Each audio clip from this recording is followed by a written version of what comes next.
Today on the Rockbridge Report, how the political landscape across the country will change in the wake of Tuesday's election. A week from tomorrow, I'll be elected Majority Leader of the Senate. We'll also be recapping local races, including new additions to the Lexington City Council. And later, reporter Sabrina Edgerton-Malloy sits down with a W&L politics professor to discuss the tight Virginia Senate race. It does look like Mark Warner has sufficient votes to survive any sort of recount. Plus, fall temperatures are returning. Jordan Cohen will take a look at your weekend forecast. Hi, I'm Jordan Cohen. It's a little windy outside right now, but the big changes will be in temperature later on this week. We'll have the weekend weather for you later on. All of that is coming up on the Rockbridge Report. Live from the campus of Washington and Lee University with news for Rockbridge County, this is the Rockbridge Report. Welcome to the Rockbridge Report. I'm Jeb Purcell. And I'm Bella Sparhawk. Republicans trampled Democrats to take control of the U.S. Senate Tuesday night. Low voter turnout among eligible voters may have helped Republicans achieve a majority, especially because populations likely to vote for Democrats had lower turnout. Only 36.6% voted, a drop of 4.3% from the last midterm election in 2010. The current minority leader, Mitch McConnell, says he's ready to lead the new majority. CNN's Dana Bash has more. Mitch McConnell missed the president's first congratulatory call, but they finally connected. It was a very cordial conversation. I appreciated the call. But with political victory, total GOP control of Congress, comes the responsibility for Republicans to govern. McConnell bent over backwards to say he gets that. I think we ought to start with the view that maybe there are some things we can agree on. But said for him to negotiate, the president can't aggravate the GOP base by taking executive action on immigration. It's like waving a red flag in front of a bull to say, if you guys don't do what I want, I'm going to do it on my own. In fact, before McConnell cuts deals with Democrats, he has to contend with unruly fellow Republicans that make up his new majority, like Iowa's Joni Ernst, who wouldn't even commit to supporting McConnell for leader. Will you vote for Mitch McConnell? Well, I am trying to get through November 4th first, and then that will be determined after that. Neither would Ted Cruz. Well, that'll be a decision for the conference to make, and that'll be decided next week. Well, let me just make a prediction for you. A week from tomorrow, I'll be elected Majority Leader of the Senate. McConnell is a rare senator who never wanted to be president, but several Senate Republicans are eyeing a 2016 White House run. Ted Cruz, Rand Paul, Marco Rubio. They would have to court GOP primary voters, conservatives who tend to rebel against compromise. McConnell insists he can handle them. I serve in a body with a bunch of class presidents. They're all ambitious. GOP control of Congress will be different. One example, Senate votes on GOP ideas for the first time in the Obama presidency. Republicans set the agenda and will hold votes on their pet issues, like the Keystone Pipeline. But more votes likely means more vetoes and more gridlock. Since he's had congressional Democrats to block GOP policies, Obama has only vetoed 2 bills in 6 years. Another promised change, more work. The Senate stands adjourned. Not so fast. McConnell is vowing the Senate will actually stay in Washington for a 5-day work week, just like the rest of us. A tight race for Virginia's open Senate seat surprised many on Tuesday night. Virginia followed the national trend of low voter turnout with only 2.1 million ballots cast this year, compared to 3.6 million in 2008. A winner still hasn't been declared in a race that had Democrat incumbent Mark Warner leading Republican opponent Ed Gillespie by double digits in early polls. But Warner appeared confident that he will come out on top, declaring himself the winner at an Arlington event Tuesday night. Thank you, Governor. Thank you, Congressman. And most importantly, thank you, Virginia.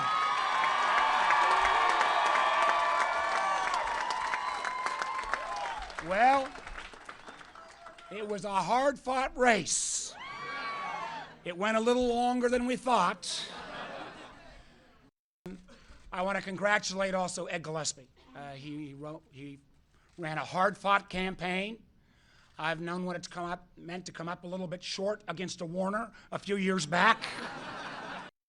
At the end of the day, They want to hire folks to go to Washington that can work across party lines, that can actually put the people's business first, and you have given me that chance to go back and continue that fight.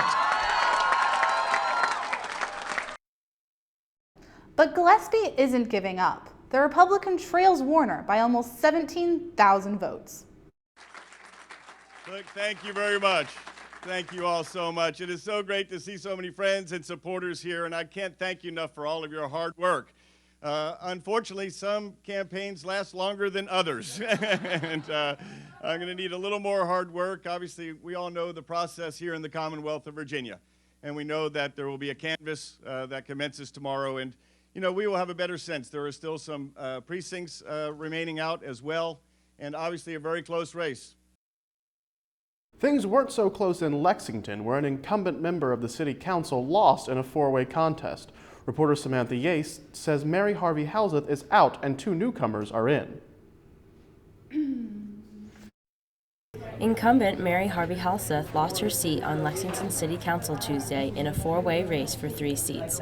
Harvey Halseth was 94 votes behind the third-place vote-getter, VMI professor Patrick Ramey. Newcomer David Sigler was also elected, along with incumbent Chuck Smith.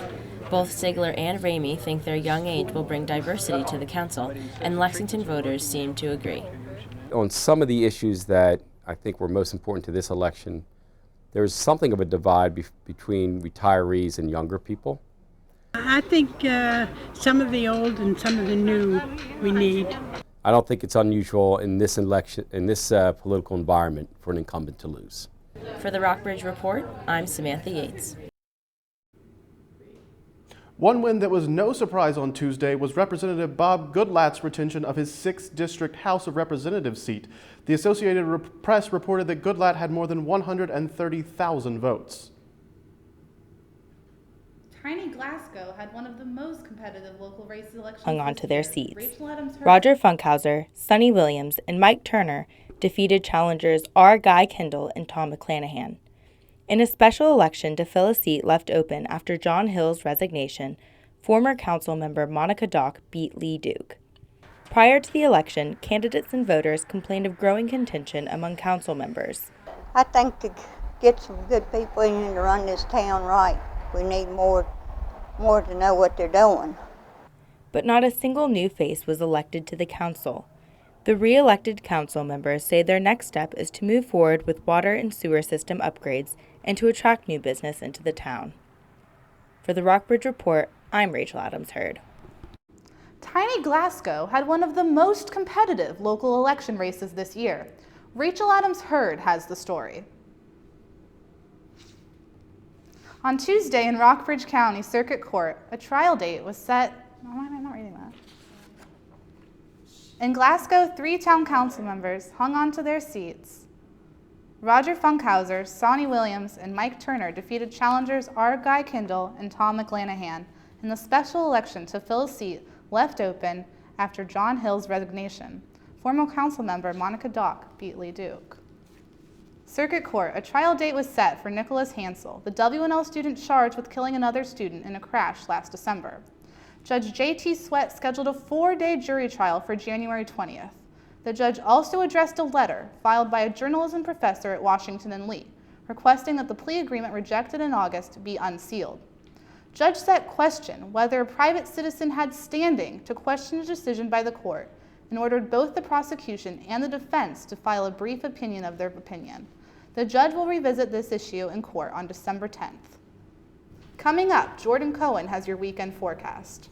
And a W&L politics professor gives reporter Sabrina Edgerton-Malloy his thoughts on the Senate turnover.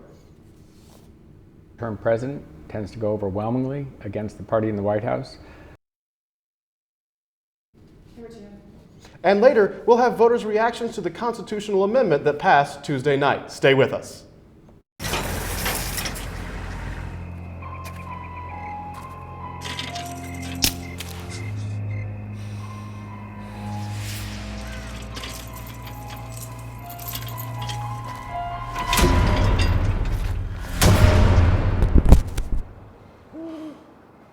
If you don't fix them, sparks from dragging tow chains could cause a wildfire, and that could be scary. Smokey. Only you can prevent wildfires. In the small town of Elmira, New York, a boy was born into an all-American family. The odds of him achieving his dream in the fashion industry? 7, 6, 1 in 23 5, million. 4, 3, 2, 1. The odds of having a child diagnosed with autism? 1 in 68. I am Tommy Hilfiger, and my family is affected by autism. Learn more at autismspeaks.org/signs.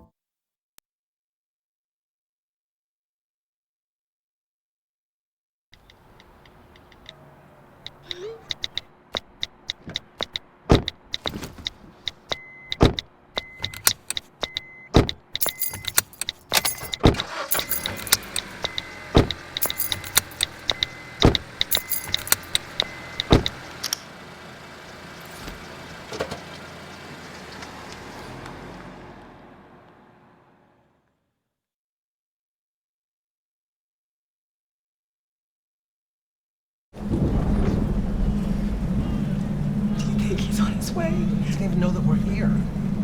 Is he okay? Please tell me he's okay. Laura.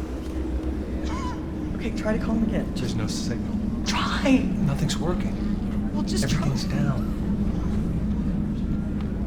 This is so bad. He's out there by himself. Make sure you know where to find your family in an emergency. Start your plan at ready.gov. Welcome back to the Rockbridge Report. Reporter Sabrina Edgerton-Malloy sat down earlier with WNL politics professor Bill Connolly to discuss the Virginia Senate race and what a Republican Senate means for the balance of power in Washington. I think that Ed Gillespie is likely to be as gracious as possible. It does look like Mark Warner has sufficient votes to survive any sort of recount. And Ed Gillespie's ambitions, arguably, are to be governor someday, and a gracious acceptance of the likely outcome would probably be an important stepping stone in that direction. And why was the Virginia Senate race so close during this year's midterm election? An excellent question, Sabrina. I think the Obama undertow was a big part of that. It was a 6-year-itch election, the second midterm election of a 2-term president. Tends to go overwhelmingly against the party in the White House. This happened with President Obama, of course, in 2014. It happened with George W. Bush in 2006 when Nancy Pelosi and company became the majority again in the House of Representatives. It happened somewhat to Bill Clinton, but that was also the impeachment year, which angered a lot of people toward the Republicans, and happened to Ronald Reagan. In the case of Warner, I mean the Warner-Gillespie race itself, again, it's the undertow of President Obama's low popularity. It's the 6-year itch, but I think in terms of Senator Warner himself, he was sort of caught between a rock and a hard place. On the one hand, he pitches himself as a centrist, which tends to alienate the left wing of the Democratic Party, and there appears to have been something of a depressed turnout among Democrats. And on the other hand, he votes 97% of the time with President Obama, which tends to alienate Republican-leaning voters. And this year's midterm elections ended up with the GOP gaining control of both the Senate and the House. What does this mean for politics-wise? I actually think that there's a fair chance for some policy productivity on important issues. President Obama, Mitch McConnell, the Republican leader in the Senate, and John Boehner, the Republican leader, the Speaker of the House, have all made positive noises, if you will, suggesting that they're willing to work out their differences. Our politics invariably invites confrontation and compromise, and I'm sure there'll be some of both, but I'm actually reasonably optimistic. Now that Christmas music has started to play on the radio, is it time to break out those Christmas sweaters, Jordan?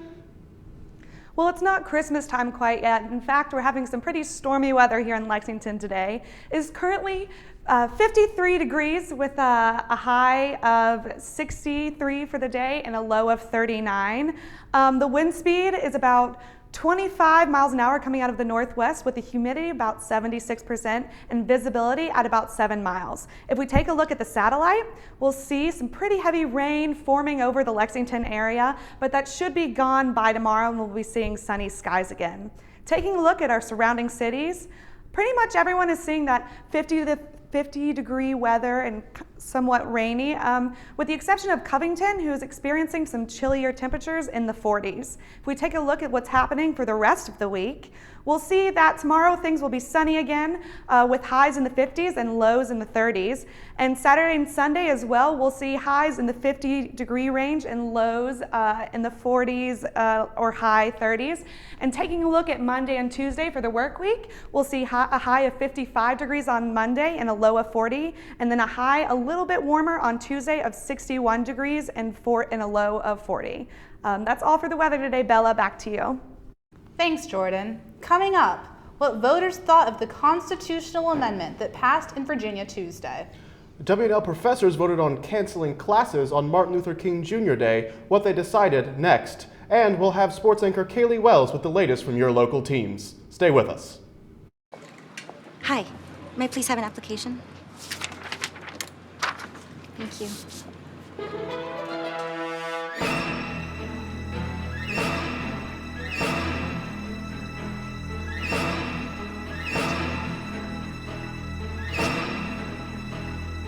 Skip the drama. 9. Get your GED. 8, 7, 6. Take that 5. first step towards a better future and sign up for free classes now at yourged.org. If you store your guns properly, I'll feel safer when I'm playing outside. Safer when walking home. I won't have to tell so many family members. I'm sorry. I won't hear as many scary stories. And I won't have to tell my kids. This isn't a drill. Please. Please, do it for us. Your family, friends, and neighbors are all counting on you. Never let your gun get into the wrong hands. Remember, always, lock it up. Visit ncpc.org. No more pencils, no more books. No more teachers, dirty looks. School's out for summer. What this place needed was better graduation rates. So we worked with schools like Henry Ford High, and now they're up 18%. To help us do more good this year, go to unitedway.org, because great things happen when we live united. If you want to be a parent, it doesn't matter how you play, what you wear, how you dance, or even what direction life takes you. You just need to be there. You don't have to be perfect to be a perfect parent. Thousands of teens in foster care don't need perfection. They just need you. Welcome back to the Rockbridge Report. Many voters may have been surprised on Tuesday that they were voting not just for candidates, but also on a Virginia tax amendment. Lindsay Cates has more. When the results came in Tuesday night, nearly 9 in 10 Virginia voters had approved a property tax exemption for spouses of soldiers killed in action. But outside the Piovano building in Lexington, voters had mixed opinions. Oh, I think it's a great amendment. I think it's very, very considerate and thoughtful, and I'm much for it. I mean, it's an interesting question. I have to read the full text of the amendment to see. I'm of the view that perhaps property tax relief isn't the ideal way to handle these sorts of questions, but it's certainly the type of issue one wants to support. Many voters acknowledged that they were unaware that an amendment was going to be on the ballot. It actually surprised me, and I wanted to be able to make an informed decision on it and not just vote in the moment, so I actually didn't vote on that. The amendment is an extension of a law already in place that grants a tax exemption to disabled vets and their spouses. In the end, Rockbridge County voters ended up mirroring the statewide results, with 87% of voters in favor. For the Rockbridge Report, I'm Lindsay Cates. Now sports anchor Kaylee Wells will give us the latest from your local sports teams. How are everyone's seasons going, Kaylee? Well, Bella, it was a big weekend for football locally as VMI took on Furman in Lexington. VMI carried a 17-point lead into halftime before holding on to win 31-15 after forcing 4 fourth-quarter turnovers. The Cadets' win broke a 21-game losing streak to the Paladins and a 6-game skid overall this season. Other local colleges didn't fare as well. W&L football lost to ODAC rival Emory and Henry on Saturday, while SVU fell to Rowan University 25-6. On the high school side of things, Perry McClure brought down a 42-0 win over Bath County Friday, bringing them to 10-0 on the season. Meanwhile, RCHS faltered in their Halloween night contest, losing a close game at home in Fleming High School, 14-13. WNL Women's Soccer is headed to the ODAC Tournament Championship following a 2-0 victory over 6-seeded Shenandoah in the semifinals on Wednesday. The team was led by 2 goals from sophomore Trisha Jesse and shutout performance by junior goalkeeper Addie Healy. The team will take the field again on Saturday, playing the winner of tonight's contest between top-seeded Lynchburg College and number 4 Virginia Wesleyan for the ODAC Championship.